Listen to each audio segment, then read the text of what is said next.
Holley. Michael Felger will hook up with Lou Merloni in just a second. Quick thought, Mike Felger, on this game. Stunned.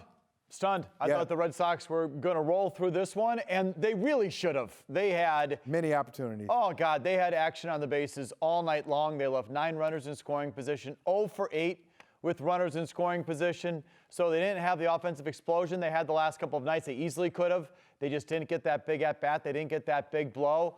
And give the Houston Astros credit. I thought they had kind of sort of mailed it in, and they hung into the end. That 8th inning homer by Altuve sort of broke the seal off of Whitlock. And then Eovaldi, who you wanted in the game at the time, gave it up. So I'm interested in Lou's thoughts on how how he handled the bullpen. Let's bring in Lou Merloni. And Lou, I'll start off this way. Look, I was looking at this game, and it was 2-1 for a long time.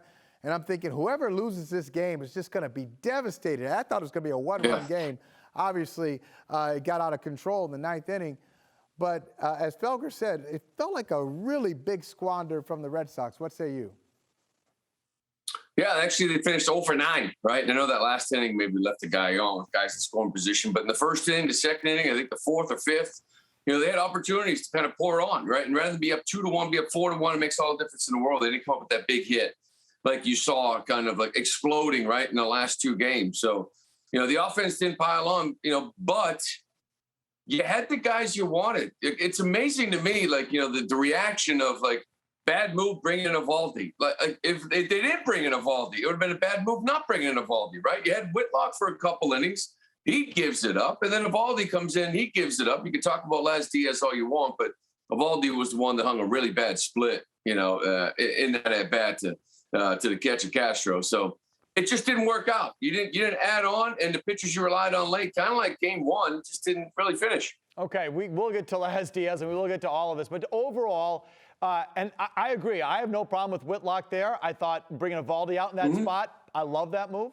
Okay, so I don't have a second guess, but are there any second guesses there overall? Did they pull Pivetta too early in this game? 65 pitches, Lou. The whole approach the entire night. Any second guesses there? No, and that's the thing with this bullpen. I don't at all. Like, Pivetta, 65 pitches, everyone's pitching. He went 5 innings. Like, in the playoffs, that's what you do. Like, 65 pitches. He's been a reliever. That's what he's been throwing. Go look at his last couple of appearances. The last time he threw more than that was probably, mid to end of September. He wasn't in this rotation here in the playoffs. So, this guy was about to enter the 3rd time through the order. That's where the average goes up.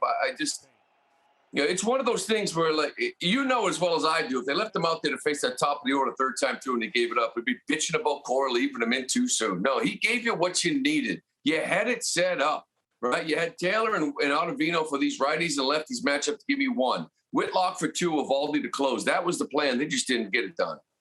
I know we'll talk about this a little bit more next block, but now essentially, Lou, you got the ALCS boiled down to a best-of-3 series. Who do you like right now, matchup-wise, pitching matchup, everything? Who do you like right now? Well, listen, it's still about both these offenses, whichever ones come out and swing the bat. But when it comes to pitching, it's still advantage Red Sox. The Astros came out here. Greinke only gives them another, inning and 2/3, whatever. They use Christian Javier, who's their best long relief guy for 2. He's down tomorrow.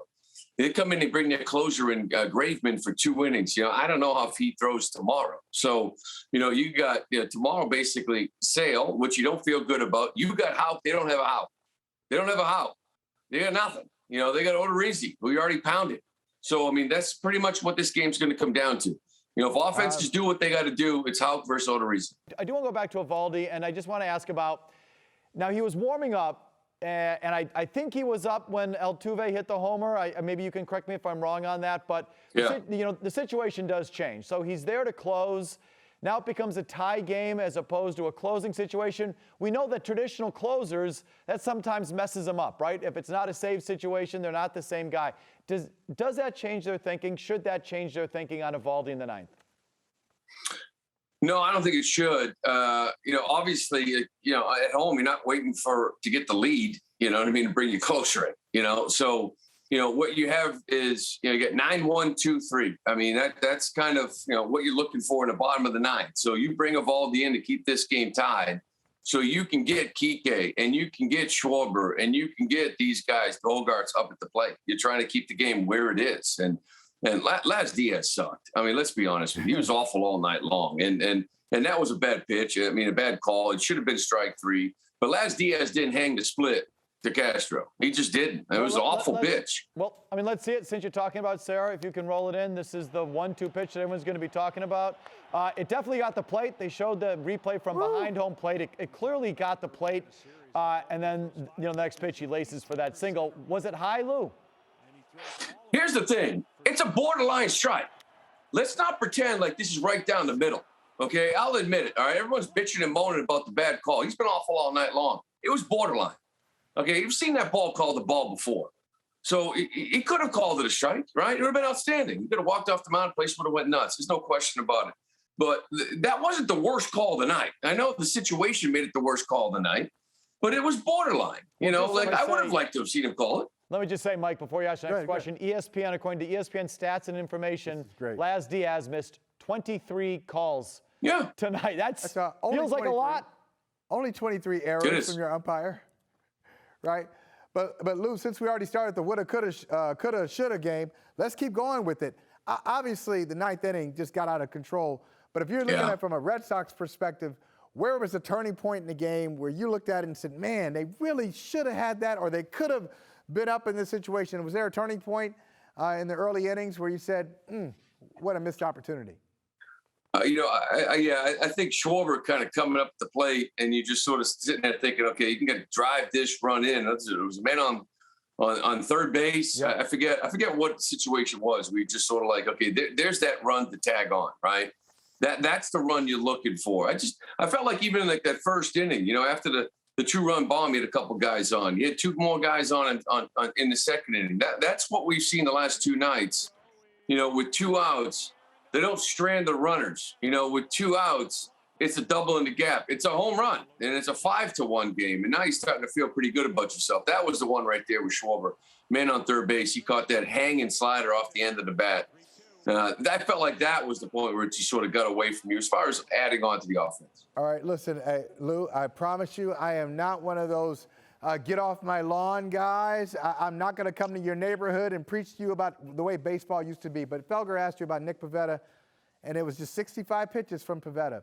Not that you need him to go 90 pitches.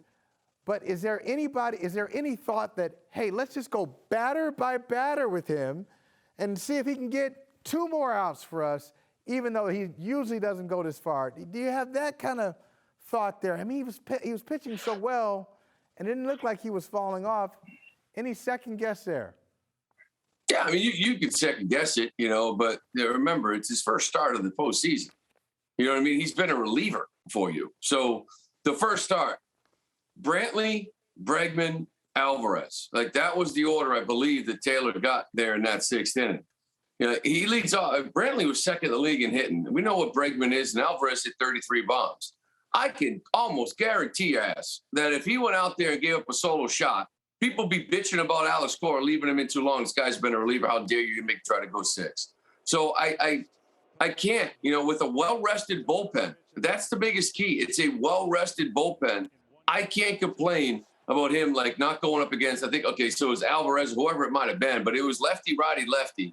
I can't complain about bringing in Taylor. All right, Lou, here's another situation that everyone's going to be talking about tomorrow, and that was J.D. Martinez in the 3rd inning with a called strike on the Red Sox on a stolen base. Alex Cora flipped a lid, and of all the bad Laz Diaz calls, this one was probably felt like the most egregious, maybe, 6 inches, a foot outside. What'd you see here? It's just not a strike. And I don't know if Maldonado popping up kind of made Laz miss this. On the stolen base, sometimes a big catcher, Maldonado's a big dude. He kind of pops up, and maybe Laz caught a bad angle on this ball, but this wasn't even close. I mean, that's almost on the white stripe. I mean, this is the big leagues. It really is. It's an embarrassing night from Laz Diaz. And that's why I say I know that last strike to Eovaldi was the big turning point, obviously, in that 9th inning, but he was pathetic, really, all night long. It always has been his entire career, to be honest with you. He's awful. Well, so this is my question. Aren't these guys the all-stars? Aren't these umpires the highest graded umpires from the year? And I forget, do they mix crews or are they the same crews? But either way, aren't the guys at this level the ones that have graded out the best during the regular season? Yeah, and they are. And I don't know how the hell he gets on it. to be honest with you. I really don't. And maybe it's just a state of where the umpires are in this league. I have no clue how Laz Diaz is calling Game 4. But it's what are you going to do with the guy? They have the guys out there in that field. I don't want him umpiring Game 7 or Game 6. You know what I'm saying? So whatever, get rid of his ass. Send him out to left field here next game.